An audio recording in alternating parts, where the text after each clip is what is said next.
Assalamualaikum warahmatullahi wabarakatuh. Perkenalkan, nama saya Muhammad Arfianto, NIM 20.000 209.203, mahasiswa Fakultas Kesehatan Masyarakat, peminatan Keselamatan dan Kesehatan Kerja.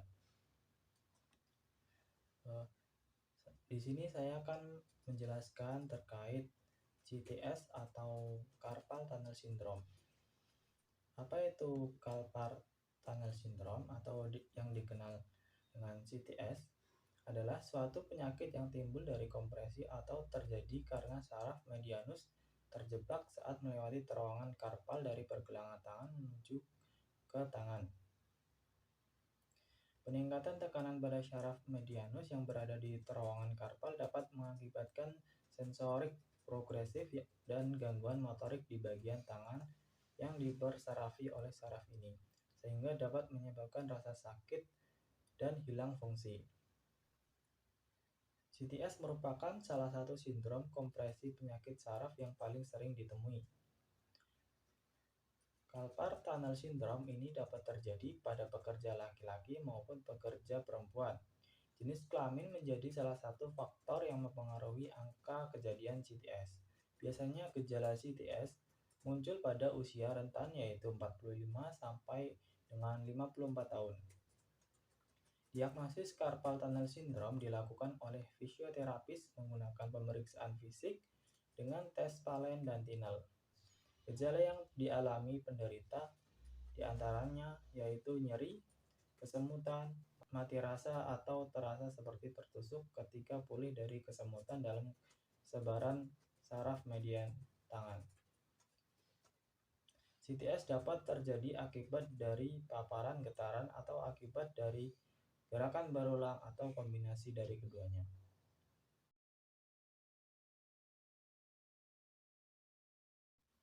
Pada pekerja yang terpapar getaran selama bekerja meningkatkan risiko terjadinya CTS. Karena dengan adanya getaran yang mengenai tangan, maka tangan mengikuti pergerakan alat yang bergetar sehingga timbul resonansi. Apabila terjadi secara terus-menerus dapat mengakibatkan kerusakan saraf arteri perifer yang menyebabkan serangan fase spastik saat terpapar dingin. Saraf digital dan organ ujung sensorik juga rusak oleh paparan getaran yang berkepanjangan sehingga menimbulkan penurunan sensasi pada jari.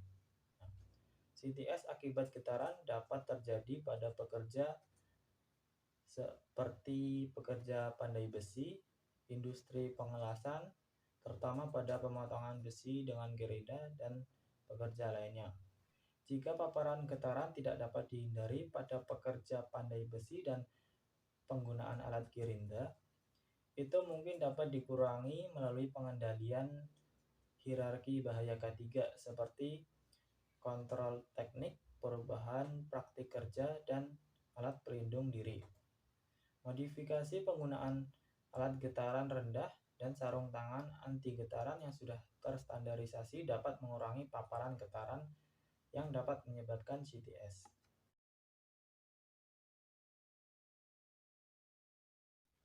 Carpal Tunnel Syndrome atau CTS berhubungan dengan pekerjaan yang membutuhkan kekuatan tangan dan pergelangan tangan, gerakan berulang dalam jangka waktu yang panjang seperti pada pekerja mebel, konstruksi, pekerja konveksi, tenaga produksi, dan pekerjaan rumah tangga. Pekerjaan rumah tangga yang dilakukan berulang setiap harinya seperti memeras pakaian, menyapu, cuci pakaian, dan memasak yang dilakukan dengan gerakan berulang dan waktu yang lama seringkali menyebabkan pembengkakan dan vasodilatasi yang menyebabkan menjadi rentan menderita CTS. Hal ini didukung oleh pendapat Osiak K tahun 2022 dan Al-Otaibi ST tahun 2001 yang menyatakan gerakan berulang pergelangan tangan dapat menyebabkan fluktuasi tekanan yang signifikan di dalam terowongan karpal. Selain itu, ekstensi pada pergelangan tangan menghasilkan peningkatan tekanan 10 kali lipat Sementara fleksi pergelangan tangan diperkirakan menyebabkan peningkatan 8 kali lipat. CTS ini dapat mempengaruhi bagian tubuh manapun, seperti pada jari, tangan, pergelangan tangan, lengan bawah, siku, lengan atas, leher, atau punggung.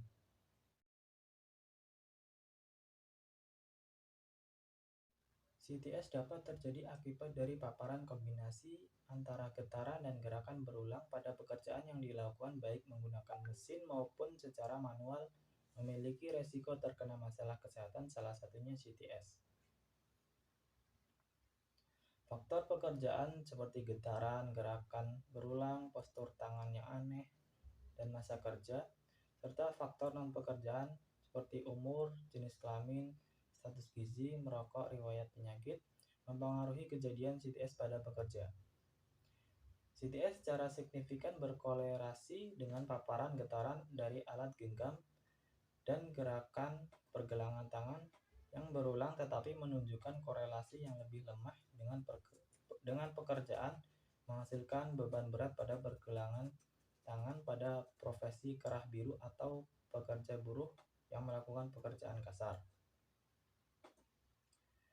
CTS akibat kombinasi dapat terjadi pada profesi seorang dokter gigi karena tekanan kontak pada terowongan karpal dapat disebabkan oleh instrumen gigi dan pergelangan tangan dapat ditahan dalam posisi canggung untuk waktu yang lama. Alat gigi dilengkapi dengan sistem pendingin dan biasanya bergetar. Selain itu, alat gigi membutuhkan gerakan tangan yang berulang, teliti, dan dilakukan dalam jangka waktu yang panjang menjadi penyebab dokter gigi mengalami CTS. Paparan getaran dan gerakan berulang yang menyebabkan CTS dapat dikurangi atau dikendalikan dengan menerapkan prinsip hierarki pengendalian melalui engineering control dan administrasi kontrol untuk mengurangi paparan alat getar tangan dan meminimalisir gerakan berulang.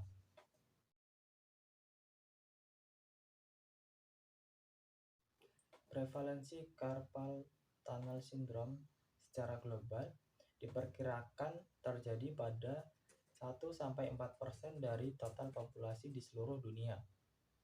Angka insidensinya mencapai 276 atau 100.000 orang per tahunnya di seluruh dunia. Penyakit carpal tunnel syndrome terutama terjadi paling sering pada ras kulit putih dan jenis kelamin perempuan. Sekitar 2/3 dari total kasus penderitanya berjenis kelamin perempuan. Puncak kasus penemuan carpal tunnel syndrome adalah pada pasien dengan rentang usia 40 hingga 60 tahun.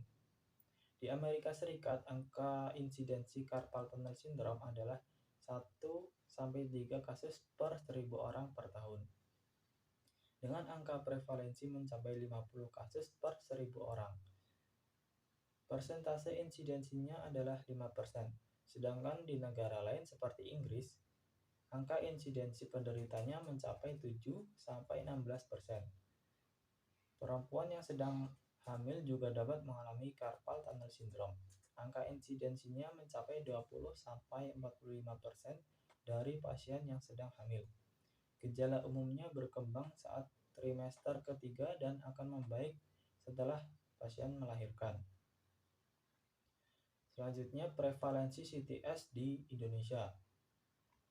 Berdasarkan data penyakit akibat kerja pada tahun 2014 diperoleh kasus sebanyak 40.694 di mana Bali memiliki jumlah kasus tertinggi sebanyak 5.609 kasus. Hal ini menunjukkan bahwa kasus penyakit akibat kerja masih cenderung banyak terjadi. Prevalensi kasus CTS ditemukan sebanyak 79,2%, di mana diantaranya memiliki karakteristik lebih banyak terjadi pada rentang umur lebih dari 40 tahun. Berjenis kelamin perempuan, bekerja di bidang menjahit, telah bekerja selama lebih dari 2 tahun di perusahaan, durasi bekerja selama 8 jam, keluhan subjektif yaitu parestesia atau kesemutan pada tangan selama 1 minggu atau secara terus-menerus. Hasil pemeriksaan Palen tes positif dan gerakan berulang kurang lebih 30 kali per menit. Sekian sedikit informasi tentang CTS. Apabila terdapat kesalahan pengucapan atau kesalahan kata, saya mohon maaf. Terima kasih. Wassalamualaikum warahmatullahi wabarakatuh.